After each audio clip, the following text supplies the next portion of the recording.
इतिहासाच्या भिंतीतच भविष्य घडत असतं. आज आपण अशाच ही वास्तू आहे, शिवसेना शाखा क्रमांक 173. मी या पाठीमागे पाहू शकता ही पूर्ण वास्तू.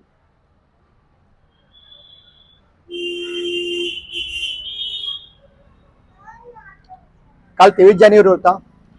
हिंदू हृदय सम्राट शिवसेना प्रमुख बाळासाहेब ठाकरे यांची जयंती होती. 2026 आणि 27 हे वर्ष वंदनीय बाळासाहेब ठाकरे यांचं जन्मशताब्दी वर्ष आहे. त्या अनुषंगाने आपण या शाखेचा एक मागोवा घेत आहेत.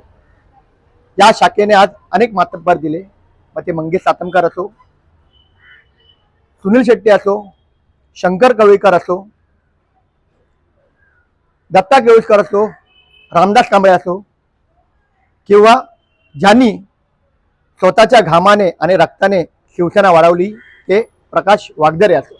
मी ज्यांची नावं घेतली आता, त्यांच्या राजकारणाची सुरुवातच या वास्तूतूनच झालेली आहे. काळाच्या ओघात अनेकांनी पर्याय शोधले, अनेकांनी दुसऱ्या पक्षात गेले, पण त्यांचं मूळ हे शिवसेना होतं.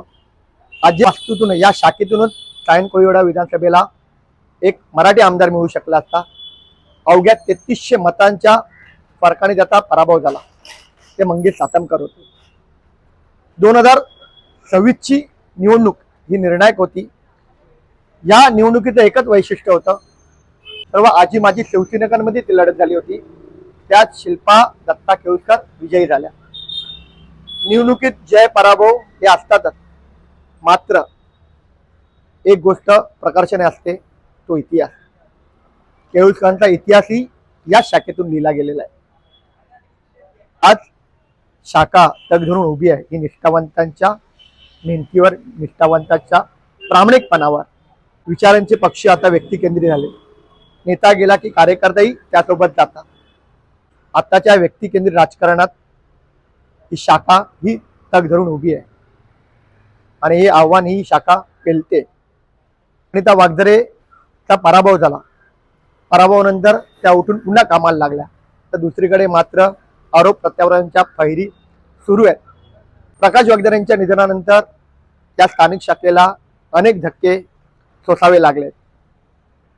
2026चा पराभवही त्यापैकीच होता.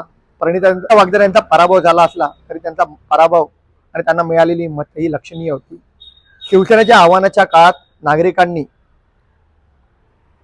त्यांना दिलेली मतं ही निर्णायक होती आणि त्यांचा आत्मविश्वास वाढवणारी होती. अपडेटसाठी पाहत राहा बहुजन शक्ती न्यूज. मंगेश म्हात्रे, मुंबई.